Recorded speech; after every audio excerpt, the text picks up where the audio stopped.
I'm a millionaire. What passport should I get? I want a safe haven. I want a second option. Yesterday, I was talking to an American client who doesn't really want to renounce US citizenship, but is open to it.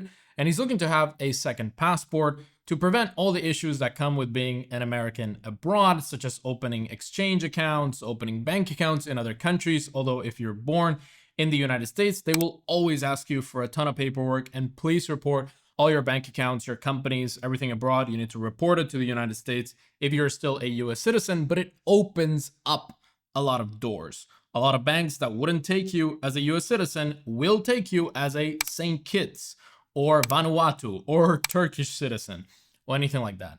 He told me, what passport should I get if I'm thinking of renouncing, but not really sure about it?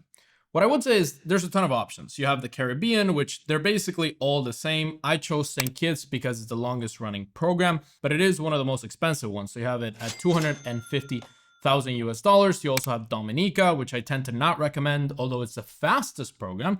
And please note that all these programs right now are taking a long time, all the way from 7 months to 14 months in some cases. Some St. Lucia applications have been taken almost a year and a half. A lot of St. Kitts applications are taking 1 year. So please note that you need to wait a long time. A lot of people say, oh, you can get it in 3 months and 4 months. That's not true. The only realistic passport that you can get in 3 months is Vanuatu. I slipped up there. The only 2 passports you can get within 3 months are El Salvador, which is 3 weeks, 4 weeks in some cases, and Vanuatu. And citizenship by exception, in some cases, is done in less than 3 months. All the other ones, Turkey, for example, 1 year. Malta, a year and a half to 2 years. And if you are a heavy hitter, you have 30 million, 50 million, $100 million, and you're considering, let me renounce US citizenship in the next couple of years. You want that access back to the United States. You want access to live anywhere you want and be able to travel anywhere you want. Malta could be a great option. Or you could also go through citizenship by exception in countries in Latin America or non-EU Eastern Europe, but that's going to depend on a case-by-case basis. So you have the options of the Caribbean. Pretty much all the same passports.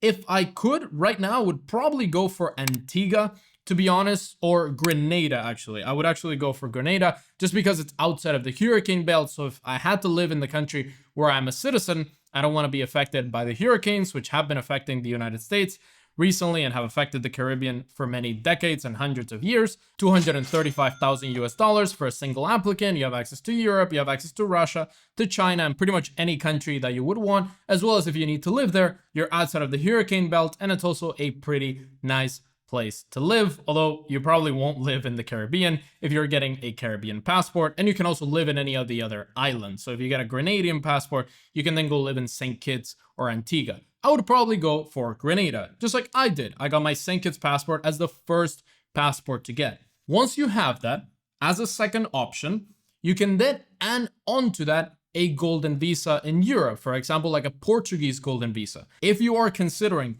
renouncing US citizenship in the future, in the next maybe 5 years, 10 years, then getting a Portuguese golden visa, and then getting the Portuguese passport in around 6 to 7 years, now you have that second option of a top tier passport on top of a Grenadian one, and you can get the golden visa on your Grenadian passport, so you could then renounce your US citizenship. You can really renounce whenever you want. So you could have your Grenadian, have your Portuguese golden visa. After 3 years, you decide you want to renounce, you renounce, and then in a couple more years, you take your Portuguese passport, and then you can go to the United States. That's what a lot of people do, and that's what I plan on doing, essentially getting a top tier passport, for example, in the European Union as well, in order to visit the US, because currently I need a visa on all my passports to go back to the United States, and it kind of sucks, although I don't really want to go there, but to visit family, to visit some friends, maybe some clients, it could be very helpful. Now, I've been asked many times about Vanuatu. Vanuatu is recently been on the media. It's recently been advertised a lot as the crypto passport because you can send those 130,000 US dollars as a donation that you need to send for Vanuatuan citizenship in crypto. But this is a passport with a terrible reputation. Even for some banks around the world, if your goal is just to open a bank account somewhere else, you're going to have some issues. If you just want to use it for crypto exchanges, for some banks, maybe travel here and there, you're sure that you're not going to renounce your US citizenship, then it could be worth it to get a Vanuatuan passport. The same case as it would be worth it to get a Turkish passport through real estate. Although it's taken around a year and a half to get Turkish citizenship by investment through real estate, this could also work. If you don't want to lose that capital, maybe you're investing in crypto and you don't want to waste $100,000. You see yourself, okay, let me just get a piece of real estate for 400,000 in Turkey. I'm not going to renounce my US passport for my Turkish one. I'm just going to use it for banks, for exchanges, maybe travel here and there, maybe have another country I could potentially call home. You could get a Portuguese golden visa or a Latvia golden visa. I talk about Latvia a lot because it's the cheapest and the most accessible golden visa for anyone. It gets approved in 2 to 3 months, 250,000 euros. Pretty safe place, pretty beautiful place. I absolutely love the Baltics myself. Not woke, very traditional values, safe, developed, overall heading in the right direction. A lot of people are getting the Latvian golden visa for 250k euros into real estate. You don't spend anything else. You don't need to donate. And now you have access to the Schengen area. Although you might not want to live in Latvia. It's a pretty cold place. Not that much to do. A lot of people leave in the winter, but you have access to the Schengen area whenever you want. You're a resident on top of your Turkish passport, and then you could potentially renounce your US one on your Turkish, but you probably won't do that. You would want to have some sort of top tier level passport before you renounce, or a combination of multiple passports. You could, for example, give birth in Mexico, and then after 2 years, you pick up your Mexican passport, or in Argentina, and you pick up your Argentinian passport, or you get some sort of citizenship by exception. Once you have 2 or 3 passports, which is my recommendation, don't renounce your US citizenship.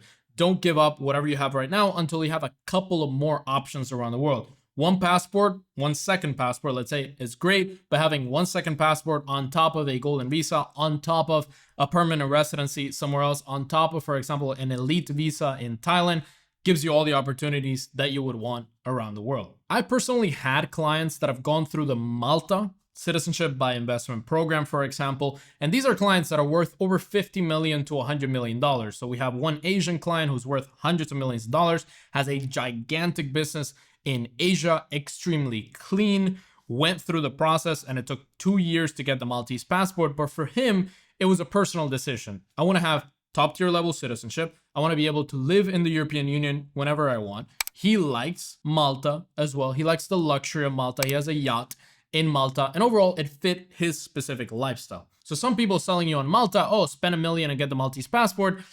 For most people, it's not going to work out. I mean, it's more on a case-by-case basis, the same way that El Salvador is on a case-by-case basis. I have some people that are worth $30 million in crypto, and they just want to spend $1 million in crypto. They don't want to cash it out to a bank. They don't want to deal with anything. They want to have a second passport just in case. They might want to renounce in the future. So they're getting that El Salvador passport that has good access to the world. They might get a golden visa in Spain or a golden visa in Portugal just to have those options, and then maybe renounce in the future. Although if you're worth $30 million, just know that the exit tax is going to hit you.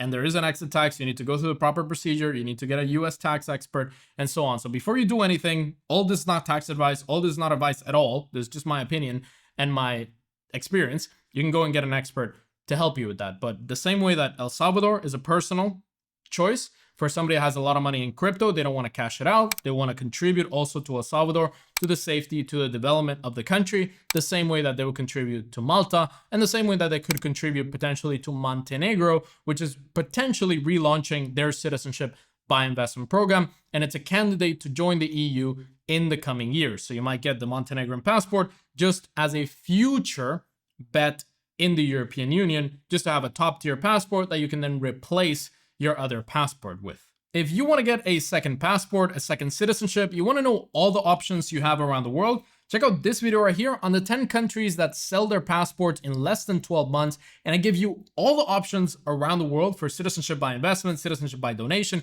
citizenship by exception, everything you need to know. Check it out right here.